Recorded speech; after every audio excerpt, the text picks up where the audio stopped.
Joe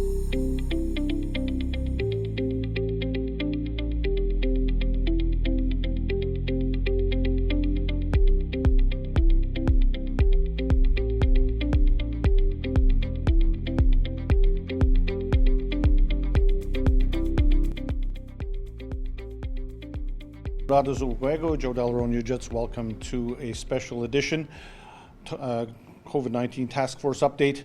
As the news becomes more and more concerning in and around Montreal and beyond, we felt that after today's task force meeting, that it would be a good idea to give an update. Lloyd Phillips joins us from the task force. He is also, of course, the Commissioner of Public Safety. Lloyd.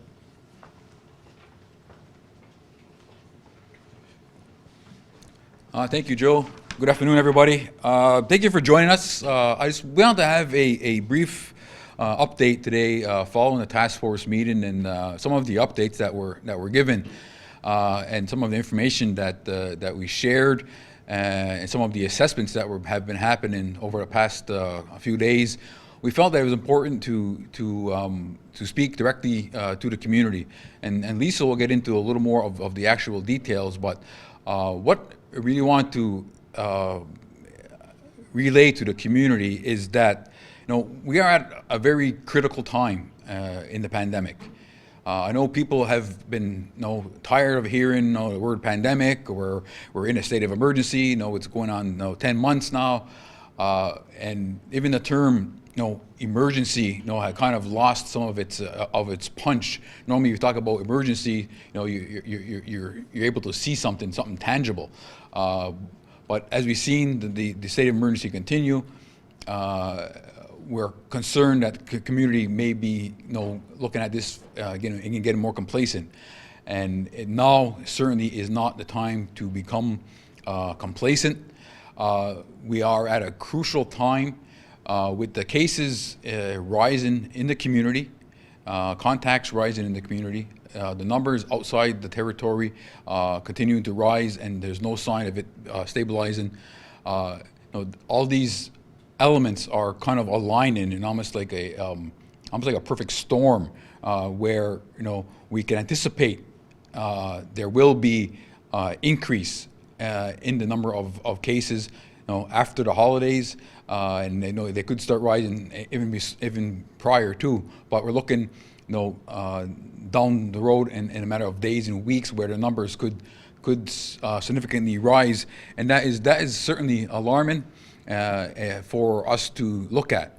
The situation could be getting dire, where we need to ensure the community understands wholeheartedly the severity of the pandemic, and looking at the months of January and February could honestly be some of the harder months that we've seen throughout the past 10 months.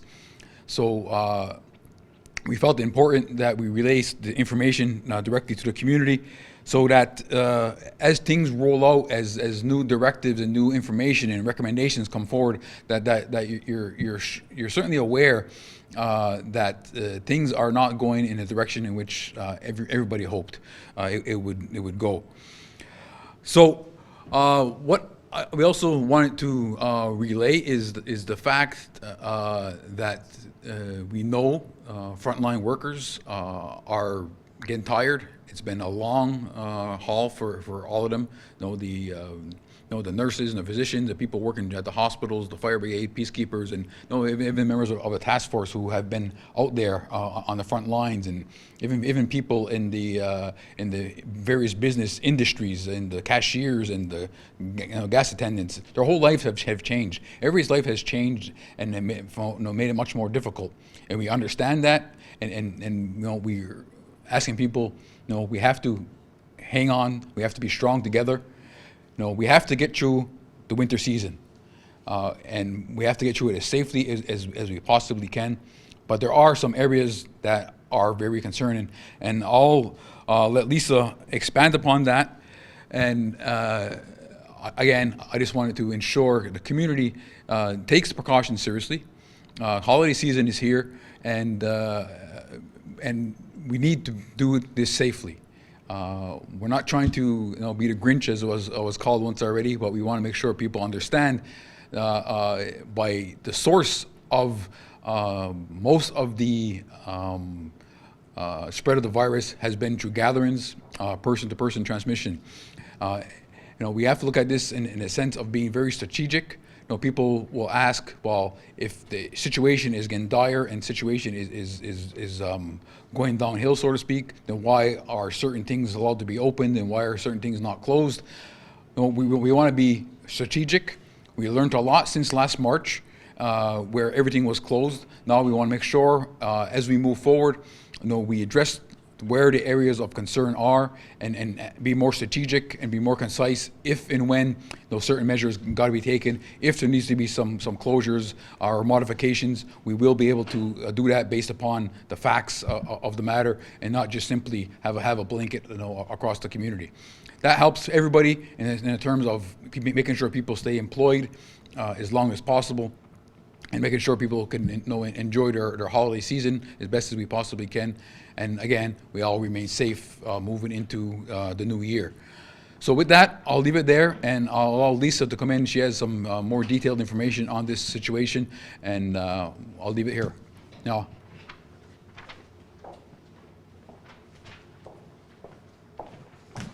Thank you. So I'll just set the stage for what, so that you understand what's happening within the community in terms of numbers and facts before I go on. And as Lloyd mentioned, we're here today. It's a special broadcast. As you know, we have not been doing Facebook Lives on Wednesdays. And the reason for that is because of the importance of transmitting information to the community about the situation that we're facing right now and the risk that the community is facing. That is why we're here today, and we hope that for those who are watching, that you ask your friends and your family to start watching again Facebook Live if they haven't been watching in the past, because we will be having various presentations over the next little while, over the holidays, to keep you posted about what's happening, keep you informed and educated as well, so that you can make proper decisions for yourselves and for your families. So in the first wave of the pandemic, we had 23 cases total. Since the second wave has started, we're now up to 27 total cases. The difference between the first and second wave is that all of our active cases are now happening pretty much all at once. So in the first wave, it was kind of a gradual increase. We never had more than 2 positive cases at once. We had very limited contacts, and therefore transmission was very limited. And of course, we weren't all exhausted of hearing about pandemics, so we were all, really strictly following the rules. Whereas now we see that that's not necessarily the case. So presently, we have 5 active cases in the community. That's the most we've ever had. It's a lot. We have 5 active clusters in the community, and so a cluster is when there's 2 or more related cases. The contacts for these cases range from 2 people, so kept within a household, meaning there's 1 positive case that may have impacted 2 other people within the household, and it could range up to 14 contacts for one particular case, or a second particular case. So it's varied amongst all our 5 people. They all have various amount of contacts, ranging from 2 to 14. So what's important to remember about this is that we are transmitting the virus to people outside of our home. And that is happening because of direct contact through gatherings. So when we either are going out or having people within our home, we are not maintaining appropriate distance, hygiene, and masks necessarily. Now, these multiple contacts that we're seeing in the community are people who are isolated, which is great. We've identified them, we've done the contact tracing, we've reached out to people, but we want to remind you that if you've been asked to self-isolate, then you need to do so, and you need to do so for the 14 days that we ask you to do so. Some people think, oh, 3 days have gone by, 5 days have gone by, 6 days, but we actually have had positive cases up to 10, 12, and 14 days after having a contact with a positive case. So the 14 days is there for a reason. When we ask you to self-isolate in your home, away from everybody for 14 days, please respect this. The community's safety is at risk, and therefore you need to follow local public health recommendations or directions that they give you. So we wanted to just show you again the bubble pictogram that we had shown you a couple of months ago. So Wanadio, if you could just pull that up. I can't see it, but okay. So as in the center is your bubble. It could be those people that are living with you in your house, and therefore one of you, any of you in that home, can become contagious at any particular time. Remember, you are contagious, and you can be contagious up to 48 hours before symptoms show, and you can contract the virus from any situation, going to do groceries, going to do your Christmas shopping, going to school, going to work. As safe as you are, you can still get COVID-19 through no fault of your own. But what you can control is how many people you transmit the virus to if you do get sick. So in that bubble is your home. Your contacts, who you think are your contacts, are actually multiplied by all those circles. So the actual bubble that you have versus what you think you have, and this is for all of us, every single one of us. We think our bubble is in that small circle. We think that we're safe, and that we can't possibly be sick, and we can't possibly transmit the virus to others. But in fact, our bubble is all of those extra bubbles that surround that center green one.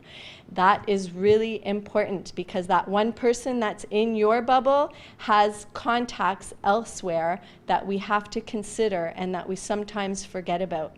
And we know this because when we do contact tracing, we have to sometimes speak to a person 3, 4, 5 times before they remember all the people that they have been in contact with over the last week, for example, or 7 days. So those of you who are keeping track of your contacts on a regular basis, that's great, because when we call you, that makes our life a lot easier, but it also protects the community. So we urge you to continue to do that. So this graphic is really important. We're going to repost it so that you have access to it on our Facebook page, but we really want you to remember that what you think is safe is not necessarily safe. The only control you have right now is to maintain distance, more than 2 meters, to wear your mask, and to wash your hands. Honestly, one of the main things that we wanted to communicate to you today, and we don't want to create fear, we want to increase knowledge, is the fact that at no time in the pandemic, ever, up until now, have we been in such an amount or a high risk for transmission and a high risk for death. We have vulnerable people who are considered contacts. We have vulnerable people in the community, and we have natural caregivers that are going into our residences that could also be in contact with other cases. We have to protect each other. We have to work together. We cannot just think of ourselves. And we spoke about this a lot in the first wave. We haven't really spoken about it recently. We have to think of the bigger picture of how we are in the fight for our life to save each and every one of our community members right now. And that's the only way that we can get through this over the next few months. we spoke today when we discussed this, we spoke about, and Lloyd mentioned it a little bit, well, why are we not shutting down? Why are our schools open? Why are our children going to school? Why are our businesses open? And this is an important question that we wanted to answer today. At the task force, at the local public health team, we analyze every single day, every contact, what the origin was, where, if we know the origin, if we don't, and how the virus is being transmitted throughout the community. In all the cases that we analyze, except for one, the transmission of the virus is related to gatherings. It is not related to our schools. It is not related to our businesses, except for one case, as you know of. It was very well publicized on Facebook. However, that is it's an exceptional case, because our businesses, compared to the first wave, our businesses are well equipped with knowledge, with education, and with very specific measures that they need to follow. And we are still having our inspectors go out and inspect these businesses on a regular basis. So we will continue to analyze this situation every single day. And as we mentioned yesterday, if there is a need for change to any of these measures that we have in place right now, we will definitely take action. However, what's most important now is that we do not gather, that we protect ourselves and those around us by not gathering. And if we do have 2 household visits, that we do so while respecting all safety measures.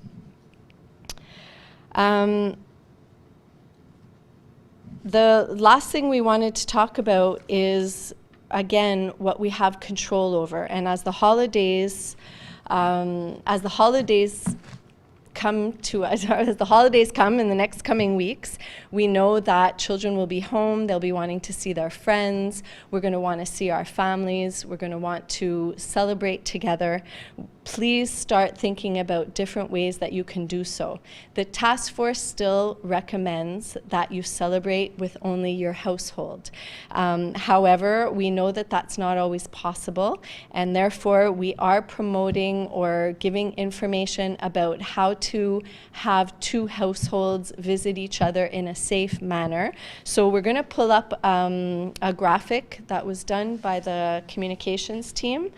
And again, I'm going to say it again because we have to keep repeating it. If you can just be in your own household and have Zoom or different types of gatherings with people without them actually being in your home, that is the safest way to be. Otherwise, between the 24th and the 28th, what we would suggest is that you can have 1 other household in your home once per day. Why once per day? As you remember, there's a bit of a mix-up about this. Early on, when we started talking about the holiday time, we had said 2 times per day, but now we're changing it to once per day because we want to limit the amount of possible contacts, considering what's happening in the community and our need to keep the community safe. So between the 24th and the 28th, it means that potentially, if you were comfortable and if you've evaluated the risk level, you could have 4 households, 1 per day in your home. Again, this is only if you've evaluated the level of risk. If you don't have anybody with symptoms that's coming over and you need to ask that question before you hold your family visit, you need to make sure that there's nobody who is immunosuppressed, over 70 or at risk within your home. And so you really have to have those conversations with the people who are going to be coming to visit you. Again, for serving, you should not serve buffet type meals. You can't put all of your food in the middle of the table where everyone is using the same spoon or serving utensils. So everybody has to be using their own utensils and have their own plate of food. And we really, again, urge you to organize your home so that you're respecting the 2-meter distance, so that you're wearing masks when you can, when you're not sitting at the table, that your households are at different tables or separated by appropriate distance, so that everyone is as safe as possible. The goal is to get through the holiday season safely without having a huge increase in number of cases. But we do want to prepare you that many of the contacts that I discussed earlier do have symptoms, have been tested, are in isolation, so we are expecting to have an increase in cases over the coming days and weeks. And so we want to prepare the community for that, but we have taken all measures to contain the virus as much as possible by contact tracing within 24 hours and ensuring that people self-isolate. So now it's up to the community to do what they need to do, all of us as individuals and as a collective, to ensure that we're safe over the holiday period. So thank you very much, and we will continue to update you as we get closer to Christmas. Thank you very much, Lisa, and Lloyd as well. And as we said, the next few days will be crucial, and please watch. The next few episodes should have a lot of information, including tomorrow. There was a task force meeting today, and there will be some more information coming out on tomorrow's program. Just a note on the programming, by the way, we will be on the air between Christmas and New Year's on December 29th, which is a Tuesday. So we will have a program for sure during the holidays, but the rest of the time we should be pretty much as normal programming. We won't have one on the 24th, which is the Thursday, but we will on the 22nd. So, and then everything's back to normal on January 5th. That's just our programming note. And that should really do it for today. I know you've been very patient, and we'd like to thank the many people who are watching today. Be safe and take care. Wash your hands, put on a mask, and so important, keep your distance, even if you're family, and in many cases, especially if you're family, because when you're family, you tend to just come in closer and think you're kind of immune because you're family. As we see, sometimes that's the most difficult one to maintain. So maintain that distance. Take care, and we'll see you tomorrow. On behalf of everyone here, Nyao ko adano onigiwahi.